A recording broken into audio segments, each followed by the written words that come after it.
नमस्कार दर्शक बंधु आपण मैंने राजचक सीरियल देखा पाइबे गोटे प्रोग्राम से सुरंजाम गीत गाउथिबो से प्रोग्राम को रिया भी आसीथिबे आउ जेतेबेले रिया को सुरंजाम देखिबो से मने मने कहबे कि बहुत सुंदर झीटे जेमिति स्वर्गर परिटे एमिति कहले बेलकु से पर देखिबे कि ताका पछे जो गुंडा माने पड़थिबे से माने ठिया हिथिबे सुरंजाम से मानकु देखि कि भाबिबो कि अरे एमान तो एठी पहुंची गलेनी एबा तो एबे मोर सब पैसा नै जे सेति पई से प्रोग्राम रो खसी के जीवाकू चेष्टा करथिबो सेतेबेले जने लोक सुरंजाम को अटके देबो कहबो कि अरे अरे प्रोग्राम अधर तू कोन पळोचु या परे सुरंजाम कहबो कि देखंतु पवित्र बाबू मो पाखरे आपनको पाखरे आपनको पई गोटे भल आइडिया अछि आउ सेटा मु निश्चय करी प्लीज प्लीज मते सुजोग दियंतु एमिति कहला परे से लोक कहबे ठीक अछि या परे सुरंजाम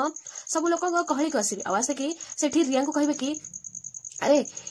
आपण मानको कहण को आछंती गोटे सुंदरी मॉडल जे कि मुंबई रो आछंती एमिति से रिया को देखि कहबे कि ये होछंती सेही मॉडल या परे रिया सब सुनला परे से आश्चर्य होई जिबे आउ से सुरंजाम रिया को हाथ को धरि कि निजाड़ को टाणी आनिबे हां दर्शक बंधु एबे सुरंजाम रिया को भी तांको जाले रे फसी देले एबे कोन से रिया सुरंजाम रो मुह को देखि परिबे आउ से सीट बोली जानि परिबे जानिबा पई हम चैनल सहित जोड़ी रहंतु।